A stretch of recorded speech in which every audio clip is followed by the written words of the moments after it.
Good evening, ladies and gentlemen, and welcome to Great Ideas Spokane Today, Episode 2, Think Global, Act Spokane.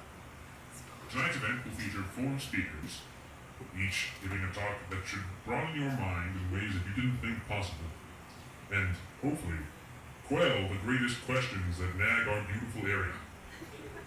During these talks, please refrain from touching your neighbors to provide for a meditative environment for all. And please resist the urge to call out to our presenters, as some of them are very sensitive and do not know that you're here. And now, our first talk of the night, Nick Gast with Spokane Values.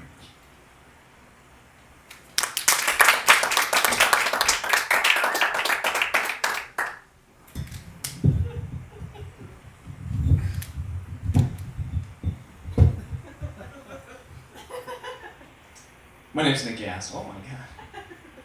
I'm going to talk to you guys tonight about Spokane Values.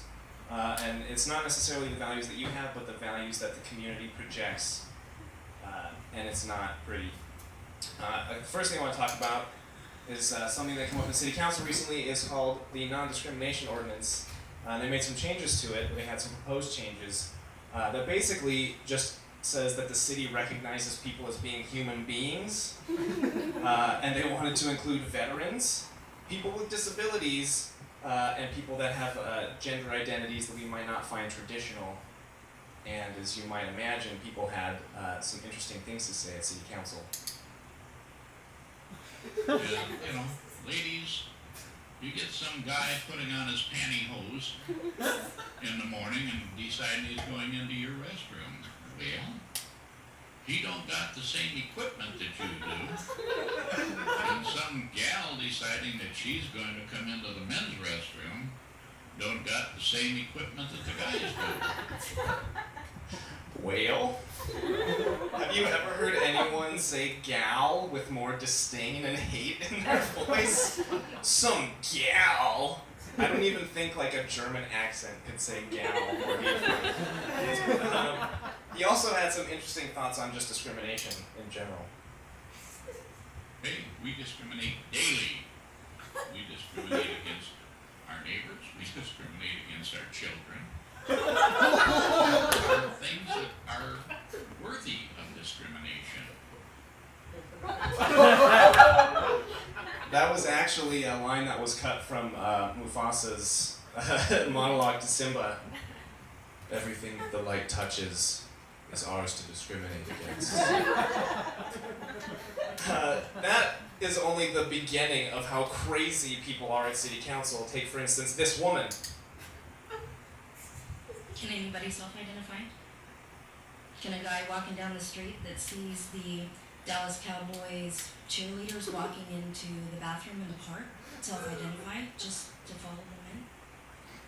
How are women going to be protected from potential sex offenders self-identifying to enter the women's restroom?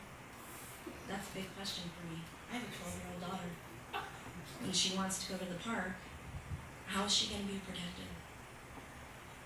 There was 2 girls up on the north side almost abducted in a church parking lot just the other day.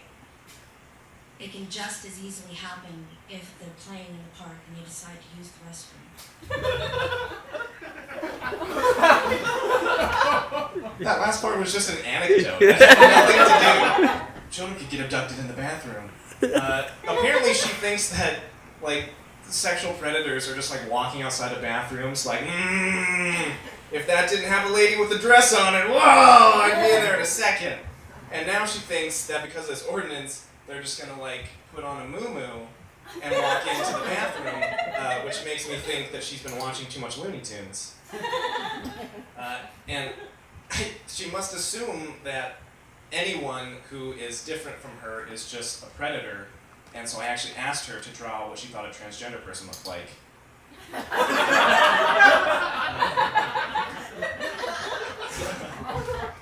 And after her, a guy came up and just decided to add on to her just like nonsense anecdote. Bring up the bathrooms again. I just want to say a story, a factual story about my mother when she was young in Yakima. She was sexually assaulted by 2 women, gotta say, if it wasn't for her cries for help and her older brother outside the bathroom door, who knows what happened to her? Could have been sexually assaulted, abused, who knows what. So I just wanted to bring that up.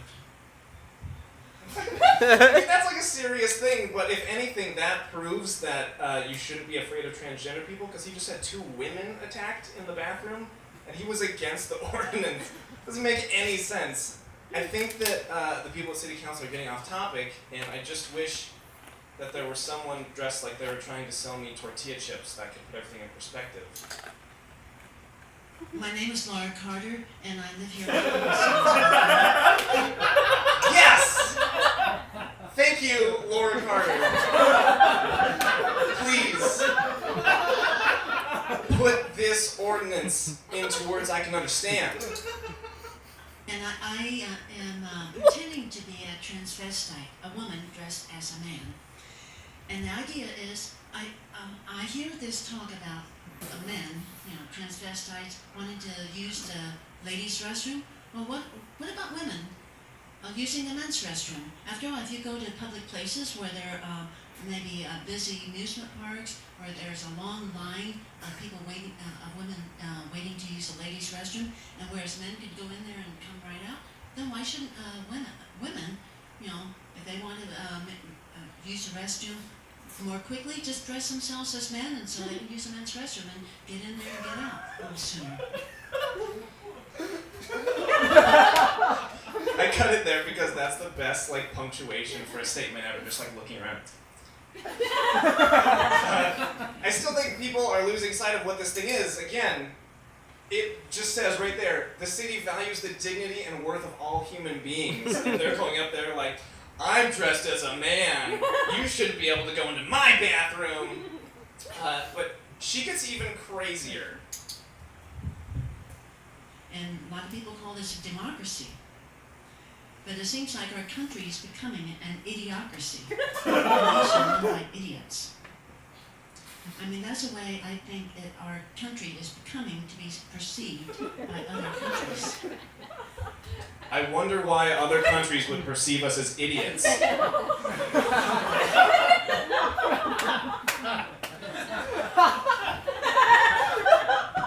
Doesn't make any sense to me. And to be fair, anyone who goes to city council, I'm just going to do the rest of it from this month's episode. People who go to city council are just generally the worst crazy of all. And there's a woman earlier that just to prove my point. I told her that I felt that she has her rights, but she doesn't have a right to bring God's punishment on me. And my trees are all turning brown, and they're brown, and I feel like I'm sleeping in a matchbox. You need to pay attention to what's going on around you. And please, don't bring any more sin and judgment on me than a harbinger. Get the book, The Harbinger by John Kahn, and figure out what's going on and protect me. Will you protect me, please? That was just public comment. She was going to just talk about anything. So generally, just the people that go to speak at city council are insane. But luckily, our city councilors aren't as crazy.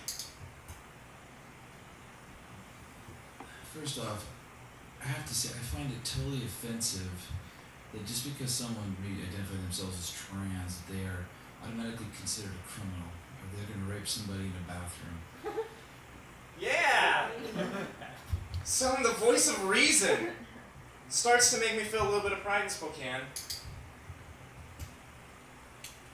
Well, I'm just going to say that I think the Human Rights Commission got this one right.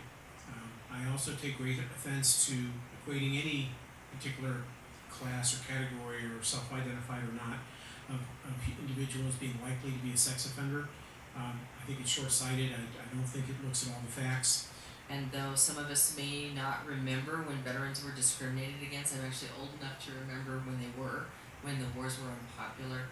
And I think that's an important component as well as the disability piece, so I will be supporting it. And so I do support this change. From what I understand, the state did provide protections for transgender individuals, and what we're doing here is just clarifying that at the city level. So those protections exist. We're just pulling that out and clarifying that. The continual confusing of crime, criminality, or rape, or setting people on fire, or murder with the whole transgender community is yet another reason why we need to do this tonight. As long as those kind of outdated ideas exist, we're not allowing the city of Spokane to be a welcoming place for everyone. Yes! People get it. We can clap. Not so fast! Because the Walter White of the Spokane City Council, Mike Fagan, has not had his word yet. You know, Councilmember, that he was offended, and for good reason. But you know, I'll tell you something, folks. Me personally, the way I heard those comments was self-identifying. That is one of those unintended consequences, in my opinion, that basically opens the door for a lot of very negative things. And I'm not pointing a finger at the trans community or anything to that effect. I'm just saying, unintended consequence opens the door to negative things.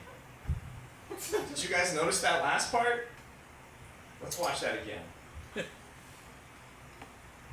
And I'm not pointing a finger at the trans community or anything to that effect. I'm just saying, unintended consequence opens the door to negative things. I'm talking about you, transgender person. I'm not pointing a finger, but gross. He's insane. He goes on to define some nonsense things that could happen if this ordinance goes through. What about the other types of sexual that haven't been included in this definition that would be protected? I mean, what about those guys? I mean, they would be as follows. The gynosexual, hypersexual, scoliosexuals, pansexuals, transsexuals, omnisexuals, metrosexuals, androsexuals, and finally asexuals. No sense at all. First of all, none of those things have anything to do with gender identity. But I thought we'd take a look at some of these sexuals that he's mentioning. First is gynosexual. Really funny he mentions that because I don't want to assume anything, but he is one. Gynosexual just means you like ladies. Gyne. Osexual. Androsexual means you like dudes. Anyone who likes dudes. He doesn't want to give his wife rights. Hypersexual is just someone that has a really overactive sex drive. So, you know.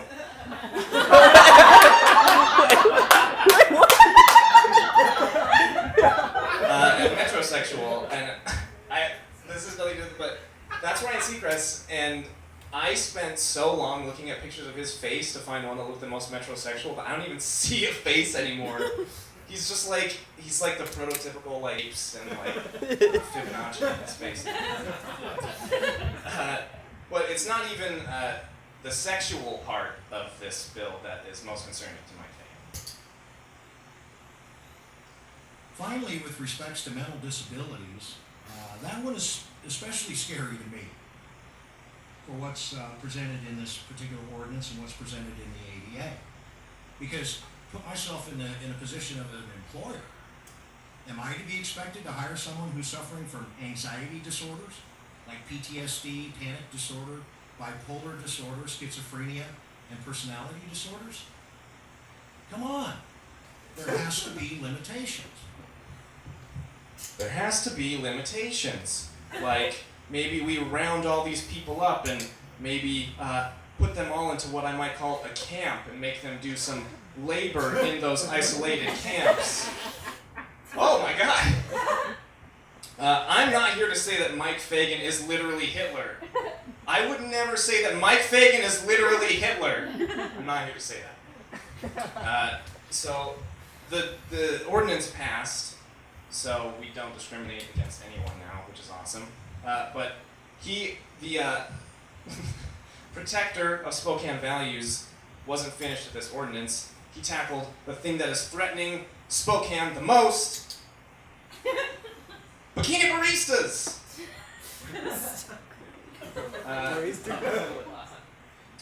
Barisoccalypse. And he took to city council again to describe what he found so disturbing. I believe that we will be ringing the dinner bell to a proliferation of similar type of coffee stands, as well as the possibility of, who knows, Mom getting her hair done by Sergio in a jockstrap. Doesn't that seem really specific? Like, he's definitely thought that through. Like, Sergio in a jockstrap, 6'2", muscular build, not too bulky, oily black hair down to his shoulders, toned, bronze skin. I don't know, I'm just saying, I don't want my mom getting a haircut by that guy, alright? It's disgusting. But it wasn't just a local issue, it got tackled nationally by an ABC anchor who also moonlights apparently as a beat poet. Coffee stands pop up on almost every corner. The competition can heat up. One way to add an extra kick to that caffeine, have your baristas wear next to nothing, giving new meaning to a tall, skinny latte. With fewer clothes comes much greater scrutiny, and not surprisingly, controversy. There's ABC's Neil Karlinski. And what follows is pretty standard, like, national news garbage, but there are a couple really hilarious moments in this where the reporter, Neil Karlinski, is so visually uncomfortable being inside of a stand with a woman wearing pasties or a bikini. Here's the first one. What are you selling here exactly? Selling coffee. Just coffee? Just coffee. Just coffee with like a pretty smile maybe and some movie action sometimes. I'm looking to a topless barista. He's so concerned with looking at her face that he's like looking past her to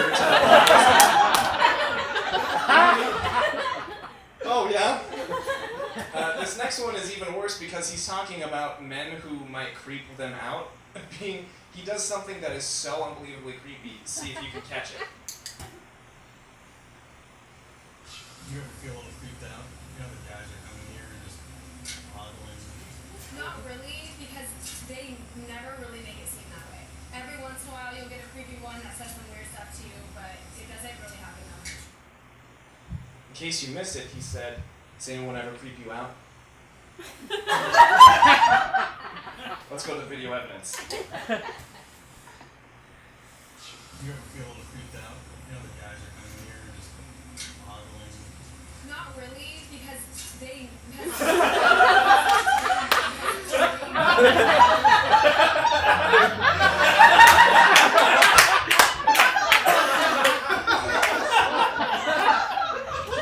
So creepy. But this it's a heartland issue. It's a Spokane we're talking about. This is our kids. If you don't think they're going into that classroom sexually charged and looking at every woman like a piece of meat, you are wrong. It was so obvious. Yeah, everyone knows how sexy high school is. Walking around not knowing what to do with your acne. Walking into Miss Pfaffenger's 11th grade honors English class.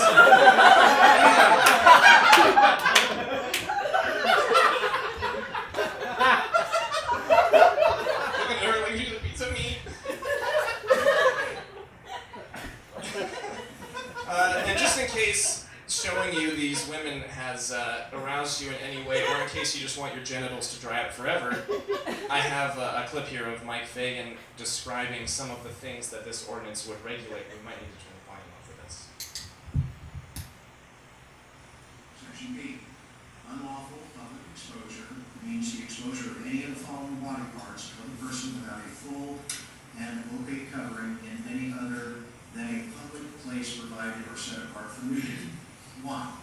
Any part of the male or female genitals, pubic area, perineum, anus, or bottom one-half of the anal cleft. Number 2. Any part of the areola or nipple of the female breast. Or, number 3, more than one-half of the part of the female breast located below the top of the areola. Look! That is terrifying. I had to look up what an anal cleft is. That's in my Google search history forever. And I started getting Google ads about anal cleft, which is just a butt crack, by the way. Just the bottom half of your butt crack. But you have to say anal cleft. And, he would know about all the parts of the body because he's done some really great research. There's just a lot of things at this particular point, but the one thing that remains constant is this. This is not this. That was the most unnecessary, he printed out full things of them. I'm pretty sure he was looking at his computer screen when he was talking and didn't even realize that he left those out with their faces blacked out in some weird S&M thing that he has going on. But really, he has nothing against the bikini baristas. He has nothing against their business, really. He's just worried about Spokane. These folks conducting their business, I wish them all the luck in the world, but I do believe that this is not a Spokane value. And God forbid we let a business ruin Spokane's values. I've been Nick Gast, thank you.